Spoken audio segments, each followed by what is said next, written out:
बदलना चाहो भाग्य, बहुत आसान है रास्ते अब रोजगार के वास्ते।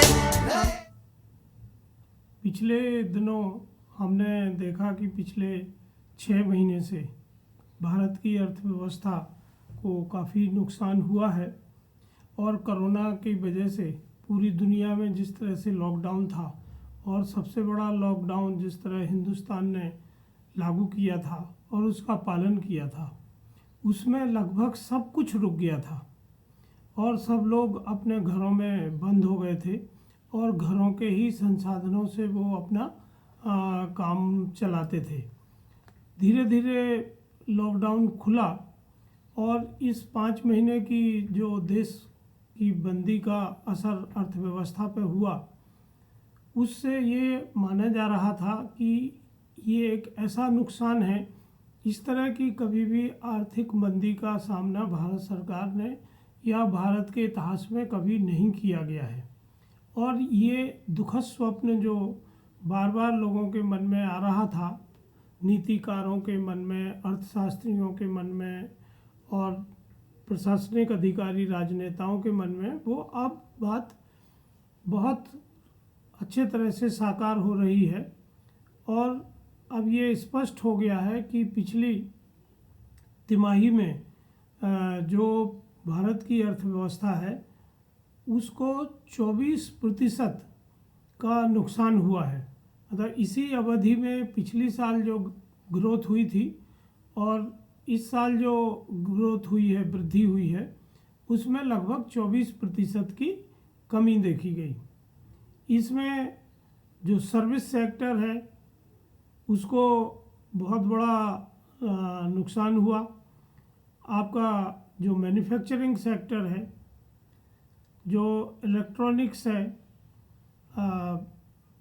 फिर आपका कंस्ट्रक्शन सेक्टर है जिसमें निर्माण कार्य हैं, फिर ट्रांसपोर्ट, होटल, आपका पर्यटन, फाइनेंस सेक्टर, दूसरी तरह की सर्विसेज जो लोगों को मिलती हैं, और पब्लिक एडमिनिस्ट्रेशन और जो सलाहकार लोग, कंपनियां काम करती हैं, उन सभी में गिरावट देखने को मिली है। इसमें जो सबसे बड़ी गिरावट है वो कंस्ट्रक्शन में है, जो 50% के ऊपर है। आपका होटल, टूरिज्म वगैरह में 42% की गिरावट दर्ज हुई है।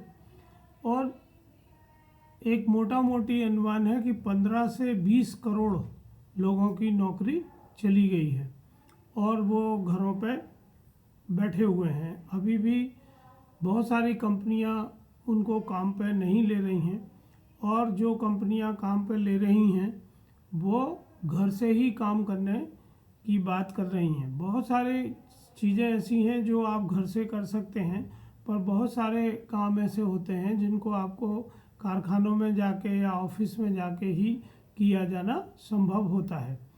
ऐसे समय में कोई भी जो व्यवसाय क्षेत्र में जुड़ा हुआ है वो ये जोखिम नहीं उठा रहा है कि जिन लोगों की एक बार नौकरी हटा दी गई है उनको दोबारा से नौकरी में ले लिया जाए, क्योंकि वो एक बहुत बड़ी लायबिलिटी उनके सामने है। अभी तक जो अर्थव्यवस्था में सबसे सकारात्मक चीज़ रही है वो रही है कृषि क्षेत्र। और कृषि क्षेत्र में आप देखिए कि 3.4% की वृद्धि दर्ज की गई है। तो शुरू से ही ये माना जाता रहा है कि भारत की अर्थव्यवस्था की जो रीढ़ की हड्डी है वो कृषि क्षेत्र ही है, और कृषि क्षेत्र के कारण ही हम इतनी बड़ी जनसंख्या को भोजन उपलब्ध कराते हैं, हम उद्योगों को रॉ मटेरियल देते हैं और बहुत बड़ी मात्रा में लोगों को काम देते हैं। पर पिछले 70 साल में कृषि के ऊपर बहुत ज़्यादा काम नहीं किया गया।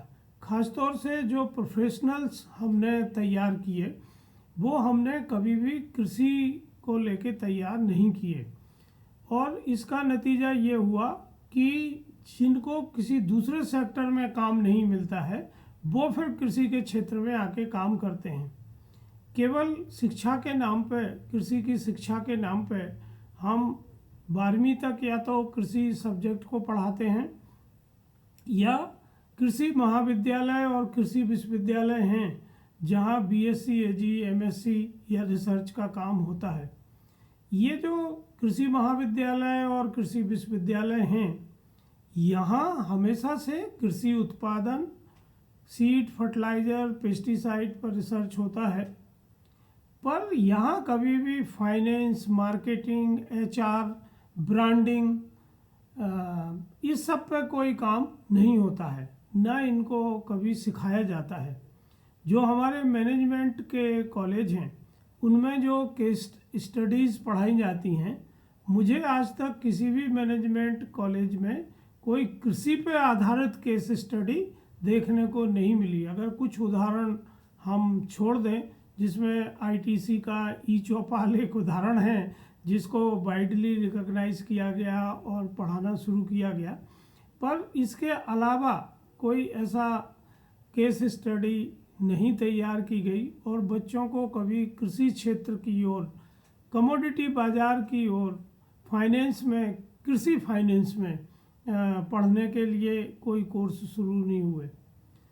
पिछले दिनों मैं एक आईआईएम के प्रोफेसर से बात कर रहा था और वो आईआईएम के प्रोफेसर मार्केटिंग पढ़ाते हैं। जब बातचीत शुरू हुई कृषि के ऊपर तो उनको ये अंतर समझ में नहीं आ रहा था कि गेहूं क्या होता है, गेहूं का गल्ला क्या होता है और गेहूं का बीज क्या होता है, यह सोयाबीन क्या होता है और सोयाबीन का बीज क्या होता है। तो आप सोचिए कि देश के इतने बड़े प्रतिष्ठित संस्थान में जो व्यक्ति मार्केटिंग पढ़ा रहा हो और उसको एग्रीकल्चर कम्युनिटी की बेसिक समझ नहीं है, तो उनके विद्यार्थियों को क्या समझ होगी। पर ये उनकी गलती नहीं है, ये हमारे नीतिकारों की और जो शिक्षाविद हैं उनका ही एक तरीका और नज़रिया रहा है कि कृषि क्षेत्र को हमेशा मृत क्षेत्र या ऐसा क्षेत्र जहाँ कोई वृद्धि की संभावना नहीं है उसको मान लिया गया, और इसीलिए कभी भी कृषि क्षेत्र की पढ़ाई बहुत फैशनेबल नहीं रही। जो कंपनियां कृषि क्षेत्र में काम करती हैं, इसमें 3 तरह की कंपनियां हैं। एक कंपनियां वो हैं जो कृषि आदान बनाती हैं, फर्टिलाइज़र बनाती हैं, सीड बनाती हैं, पेस्टिसाइड बनाती हैं, या मशीन इक्विपमेंट बनाती हैं, ट्रैक्टर, थ्रेशर या इसी तरह की चीज़ें। दूसरी कंपनियां वो हैं जो प्रोसेसिंग का काम करती हैं, जो खाद्य पदार्थों की प्रोसेसिंग करके, ब्रांडिंग करके, पैकेजिंग करके और उनको बेचती हैं। और इन दोनों के बीच में एक ब्रिज का काम जो करते हैं वो व्यापारी हैं, जिनको हम मिडिलमैन, आढ़तिया और ब्रोकर्स या उनको एक ऐसे हे दृष्टि से देखते हैं कि वो बिजनेस में कोई बढ़ोतरी नहीं कर रहे हैं, बल्कि वो बिजनेस में प्रॉफिट को खा रहे हैं और किसान को और उपभोक्ता को दोनों को नुकसान पहुंचा रहे हैं। तो इस हे दृष्टि की वजह से जो ये सप्लाई चेन है और जो लोग इसको मैनेज करते हैं, उसको कभी भी बहुत पॉपुलर नहीं किया गया विद्यार्थियों के बीच में कि वो उन चीज़ों को पढ़ें। जो हमारे यहाँ के जितने कॉमर्स के कोर्सेज होते हैं, एमबीए के कोर्सेज होते हैं, उसमें फाइनेंस, मार्केटिंग और एचआर, ह्यूमन रिसोर्स, ये 3 मुख्य सब्जेक्ट होते हैं। पर इसमें कभी कृषि नहीं होता है, ना कोई खेती का फाइनेंस पढ़ाया जाता है। एग्रोनॉमी का एक सब्जेक्ट होता है जो बीएससी एजी में होता है, पर वो बहुत एक सतही सब्जेक्ट होता है, उसमें कोई विषय विशेषज्ञता लाने की बात नहीं होती है। तो फाइनेंस कभी नहीं पढ़ाया गया कि फार्म का फाइनेंस कैसे होना चाहिए, फार्म मैनेजमेंट कैसे होना चाहिए, फार्म में जो प्रोड्यूस हो रहा है उसकी ब्रांडिंग, मार्केटिंग कैसी होना चाहिए। और फार्म में जो लोग काम करते हैं, चाहे वो मजदूर हों, मैनेजर हों या दूसरे लोग हों, उनका एचआर मैनेजमेंट कैसा होना चाहिए, इस पर ना कभी कोई शोध हुआ है, ना कोई कोर्स तैयार किया गया है। और इसका नतीजा ये हुआ कि पूरे क्षेत्र को खाली कर दिया गया है। यहाँ कोई भी प्रोफेशनल आपको नहीं मिलेगा।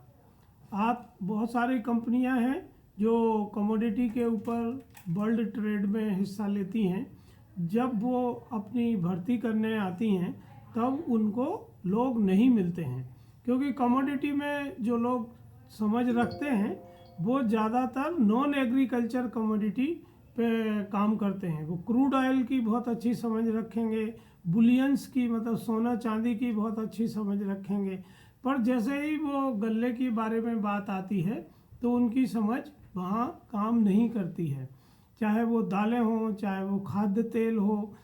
तो ये स्थितियाँ इस तरह बनी कि ना तो प्रोफेशनल्स हमने एग्रीकल्चर के लिए तैयार किए, ना एग्रीकल्चर मार्केटिंग, फाइनेंस, एचआर के लिए कोई कोर्स तैयार किए, और ना ही उनको बढ़ावा दिया। इसी तरह जो मैन्युफैक्चरिंग कंपनियां हैं वो खाद बीज दवाई जब बनाती हैं तो उन्हें मार्केटिंग का काम बीएससी एग्रीकल्चर के विद्यार्थी से लेना पड़ता है। अब बीएससी एग्रीकल्चर का जो विद्यार्थी है वो बीएससी उसने कृषि उत्पादन में किया है, वो नाम बता सकता है, उत्पादन के तरीके बता सकता है, पर वो मार्केटिंग नहीं समझता है, ना वो प्राइसिंग समझता है, ना वो मार्केटिंग स्ट्रेटेजी समझता है, ना वो ब्रांडिंग समझता है। इसीलिए आप देखेंगे कि किसी भी आप कंपनी को ले लीजिए, चाहे फर्टिलाइज़र कंपनी हो, चाहे सीड कंपनी हो, पेस्टिसाइड कंपनी हो, या मशीन उपकरण बनाने के लिए ट्रैक्टर, स्प्रिंकलर या थ्रेसर, हार्वेस्टर बनाने की कंपनियां हों, वहाँ आपको अगर कोई काम करते मिलता है तो वो उसकी मूल जो शिक्षा होती है वो बीएससी एजी होती है। तो इससे क्या हुआ है कि फार्म प्रोड्यूस की कभी भी ब्रांडिंग नहीं हुई और मार्केटिंग नहीं हुई। जैसे मैं आपको बताऊं, अगर आप मध्य प्रदेश का ही उदाहरण लें तो मध्य प्रदेश में लगभग 42,000 हेक्टेयर से ऊपर संतरे की खेती होती है, जो मध्य प्रदेश के राजगढ़ से लेके और आपका झालावाड़, राजस्थान के झालावाड़ तक एक पूरी पट्टी जाती है, जिसमें राजगढ़, शाजापुर, आगरमालवा, रतलाम, मंदसौर, नीमच ये ज़िले कवर होते हैं, और यहाँ संतरा बहुत बड़ी मात्रा में होता है। मेरा जहाँ तक अनुमान है कि ये सबसे बड़ा ट्रैक है वर्ल्ड का जहाँ इतनी बड़ी मात्रा में संतरा लगा हुआ है, पर आज भी इस संतरे की कोई ब्रांडिंग नहीं की गई। हम लोग जब शासन में थे तो एक प्रयास किया गया और एक ब्रांड बनाया गया, मालवा फ्रेश। मध्य प्रदेश शासन ने उसको प्रमोट किया, माननीय मुख्यमंत्री जी ने उसको लॉन्च किया, पर जैसे हर सरकारी योजना का हस्र होता है, वो हस्र मालवा ब्रांड का हुआ। मध्य प्रदेश शासन ने एक और कोशिश की थी ब्रांडिंग करने की, और विंध्या वैली के नाम से खादी ग्राम उद्योग में एक अच्छा काम किया था, जिसे हिंदुस्तान लीवर जैसी कंपनियां मदद कर रही थीं। पर जैसे धीरे धीरे व्यापार का हस्र शासन में होता है, उसी तरह का हस्र विंध्या वैली को हुआ, और मध्य प्रदेश के बाहर कभी भी वो ब्रांड इतना पॉपुलर नहीं हो पाया, और आज तो वो अंतिम सांसें ले रहा है। तो कहने का आशय ये है कि कृषि को अगर हम भारतीय अर्थव्यवस्था में इग्नोर करना बंद कर दें, उसकी उपेक्षा करना बंद कर दें, और हम ऐसी तकनीकी, ऐसी शिक्षा कृषि उत्पादन के साथ साथ उसकी मार्केटिंग, उसके फाइनेंस मैनेजमेंट, फार्म मैनेजमेंट की लाएं, और वहाँ अगर हम काम करें तो इसके 3 फायदे होंगे। नंबर 1 कि जो नेचुरल रिसोर्स हैं, जिनका आज बहुत बुरी तरह से दुरुपयोग कृषि क्षेत्र में हो रहा है, उसको हम रोक सकते हैं, और नेचुरल रिसोर्स हवा, पानी, मिट्टी, इन सब का एक बहुत अच्छा उपयोग हम देश के जीवन में कर सकते हैं, जो अगली पीढ़ी के लिए हम एक अच्छा प्राकृतिक संसाधन छोड़ के जा सकते हैं। दूसरे, जिस तरह से हमारी जनसंख्या बढ़ रही है, आज नहीं तो कल हम विश्व की सबसे बड़ी जनसंख्या होने वाले हैं, और इस जनसंख्या को भूख से मरने के लिए, बचाने के लिए कृषि के अलावा और कोई सेक्टर हो नहीं सकता। हिंदुस्तान कभी इतना खाना आयात नहीं कर सकता है। तो जो आज प्रोडक्शन हो रहा है उसका लगभग 20 से 22% जो प्रोडक्शन है गन्ने का, वो पोस्ट हार्वेस्ट में ख़राब हो जाता है। सब्जियों का जो प्रोडक्शन होता है उसका 35 से 40% तक पोस्ट हार्वेस्ट में ख़राब हो जाता है, मार्केटिंग में ख़राब होता है, जिसमें कोई प्राकृतिक आपदा नहीं है। ये जो नेशनल लॉस हो रहा है इसको हम बचा सकते हैं, और भुखमरी, कुपोषण, बेरोजगारी जैसी समस्याओं को इस नुकसान से बचा के ही हम दूर कर सकते हैं। तीसरा, भारत में कोई भी सेक्टर कभी भी इतना बड़ा नहीं हो सकता है जो इतनी बड़ी जनसंख्या को रोजगार दे दे, या भारतीय जिस तरह की परवरिश होती है और परिवार में जिस तरह बच्चों को तैयार किया जाता है, वहाँ कभी भी बच्चे को अपना खुद का व्यवसाय शुरू करने के लिए बहुत प्रोत्साहन नहीं होता है। इसीलिए हम देखते हैं कि जो जातियाँ या जो समाज या जो परिवार परंपरागत रूप से व्यवसाय में हैं, उन्हीं परिवारों के बच्चे इस व्यवसाय में आते हैं। बहुत कम परिवार या बच्चे ऐसे होते हैं जो जिनके परिवार में परंपरागत रूप से व्यवसाय नहीं है और वो उद्यमी और व्यवसायी बनते हैं। तो ये सामाजिक ताना बाना जिस तरह का बना हुआ है, इसको टूटने में और बदलने में निकट भविष्य में कोई उम्मीद नहीं है। पर खेती का सेक्टर एक ऐसा सेक्टर है जहाँ अधिकांश जनसंख्या को काम दिया जा सकता है, और इस काम से उनको एक मीनिंगफुल एम्प्लॉयमेंट मिलेगा, एक लाभकारी रोजगार उनको मिल जाएगा। दूसरी तरफ हम उपभोक्ताओं तक बहुत अच्छी किस्म का, बहुत अच्छी क्वालिटी का सामान एक उचित मूल्य पर प्रदान करने में सक्षम हो सकते हैं, और इन लॉसेस को रोका जा सकता है। तो इसके लिए ज़रूरी है कि जो हमारी यूनिवर्सिटी हैं, जो शिक्षाविद हैं, उनमें ये बात होना चाहिए, और एग्रीप्रेन्योर्स जिसमें फाइनेंस, मार्केटिंग और HR, ह्यूमन रिसोर्स हो, ऐसे एग्रीप्रेन्योर्स तैयार करना चाहिए जो एग्रीकल्चर पर आधारित उद्योगों में काम कर सकें, उद्योग खड़े कर सकें, और कृषि में जो नुकसान हो रहे हैं और इस बहुत बड़े रिसोर्स को एक कुशल तरीके से, विवेकपूर्ण तरीके से उपयोग कर सकें। तो मुझे लगता है कि ये एक अच्छा कदम होगा, और कोरोना से जो हमें सबक लेना चाहिए उस सबक में यही सबक है कि खेती का काम कभी रुकता नहीं है, और इस काम को बढ़ावा देने के लिए हमें पॉलिसी बनाना चाहिए। एग्रीकल्चर का जो व्यवसाय है इसमें इतनी ज़्यादा लाइसेंस राज, इंस्पेक्टर राज्य है कि इनपुट की तरफ आप देखें तो आपको इतने सारे लाइसेंस लेना पड़ते हैं, इतनी कंपनियों से परमिशन लेना पड़ती है, इतनी रिपोर्ट्स देना पड़ती हैं। इसी तरह जब आप प्रसंस्करण की तरफ जाते हैं तो भी बहुत ज़्यादा लाइसेंस, रिपोर्ट्स और फॉर्मेलिटीज़ होती हैं। इसीलिए लोग इस सेक्टर में आना नहीं चाहते हैं, क्योंकि बहुत पारदर्शिता नहीं है, काम ऑनलाइन नहीं है, दफ्तर के चक्कर लगाना, लोगों से मिलना और उनके लिए बिना लेन देन के कोई काम ना होना। फिर आप दोनों एंड पे देखिए, चाहे वो अगर इतनी इंस्पेक्टर और कानूनी व्यवस्थाएं बनाने से कोई लाभ हो रहा है तो ठीक है। अगर आप इनपुट साइड में देखें तो वहाँ भी नकली चीज़ें मिल रही हैं। अगर आप उपभोक्ता की तरफ से देखें तो खाने पीने की जितनी नकली चीज़ें हैं, नकली दूध, दही, मावा, घी, आटा, दाल, चावल, सभी तरह की चीज़ें नकली मिल रही हैं, मसाले नकली मिल रहे हैं। तो दोनों तरफ आप देखेंगे कि इस इंस्पेक्टर राज्य का कोई फायदा ना उत्पादक को हो रहा है ना उपभोक्ता को हो रहा है।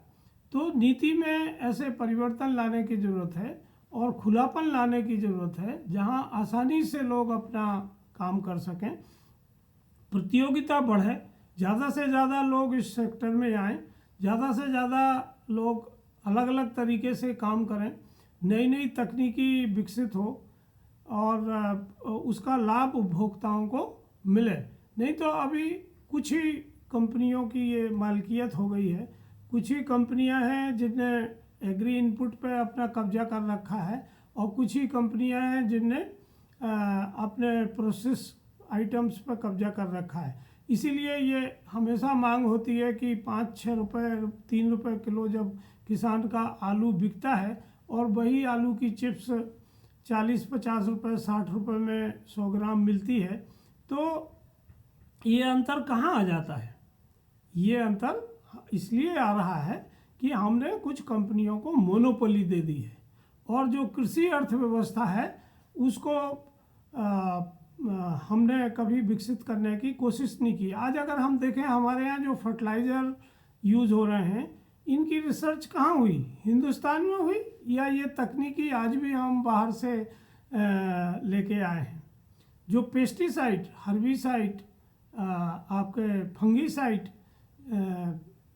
जितने भी उपयोग में आ रहे हैं, ये मॉलिक्यूल्स कहाँ डेवलप होते हैं? भारत में डेवलप होते हैं, इसकी रिसर्च होती है, या हम बाहर से इसको लेके आते हैं और यहाँ बेचते हैं? जो सीड है, सीड की रिसर्च कहाँ होती है? ओरिजिनल सीड कहाँ से आ रहे हैं? केवल हमारे यहाँ जो धान और गेहूँ के मूल सीड विकसित करने की व्यवस्था थी, वही आज हम कर रहे हैं।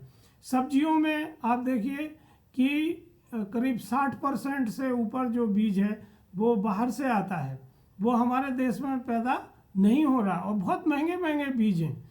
अगर आप टमाटर, मिर्च, ऐसे बहुत सारी सब्जियों के जो एग्जॉटिक सब्जियां हैं उनके बीज देखेंगे तो वो लाखों रुपए किलो के हिसाब से आते हैं और किसान को उपलब्ध कराए जाते हैं। हमेशा मार्केट में मारामारी रहती है। जितनी मशीन उपकरण हम खेती में उपयोग कर रहे हैं, इनका विकास कहाँ हुआ? इनका विकास उन पश्चिमी देशों में हुआ जहाँ सीलिंग एक्ट नहीं है, जहाँ परिवार के जाने के बाद ज़मीन नहीं बढ़ती है, जहाँ बड़े बड़े 5,000, 10,000, 30,000 हेक्टेयर के फार्म होते हैं, पर जहाँ 1 हेक्टेयर का किसान है उसके लिए 35 हॉर्स पावर या 40 हॉर्स पावर का ट्रैक्टर या बड़ी सी सीड ड्रिल या बड़ा सा कल्टीवेटर या बड़ा सा हार्वेस्टर काम करता है? कभी हम लोग केवल नकल करके यहाँ काम कर रहे हैं और हम सोचते हैं कि हमारी अर्थव्यवस्था, खेती की अर्थव्यवस्था इस पर बहुत विकसित हो जाएगी और हिंदुस्तान विश्व गुरु बन जाएगा।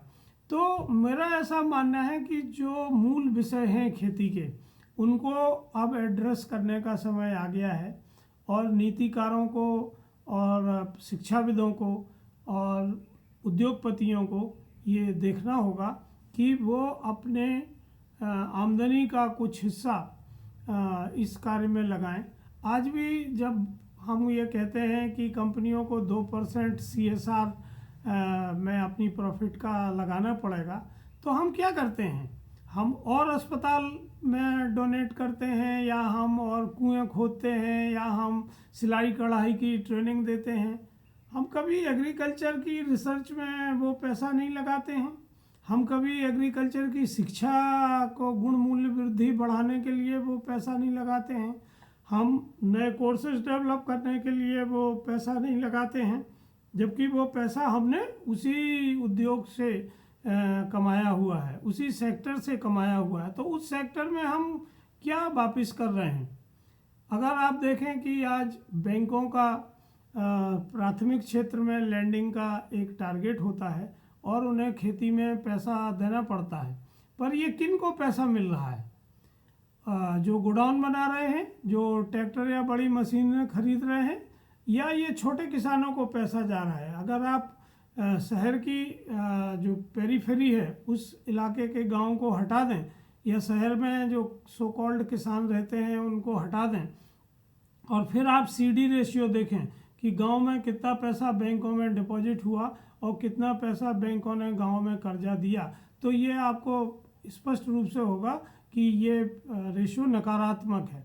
तो अगर हम गांव की अर्थव्यवस्था को हमेशा खाली कर देंगे, वहाँ से जितने काम करने वाले लोग हैं, जितने वहाँ तकनीकी ज्ञान रखने वाले लोग हैं, वो खेती सेक्टर से दूसरे सेक्टर में भेज देंगे, जितने रॉ मटेरियल हैं वो शहरों में ले आएंगे, जितना फाइनेंस है वो हम दूसरे सेक्टरों में डाल देंगे, और फिर हम उम्मीद करेंगे कि किसान की आमदनी दुगनी हो, खेती लाभ का धंधा बने।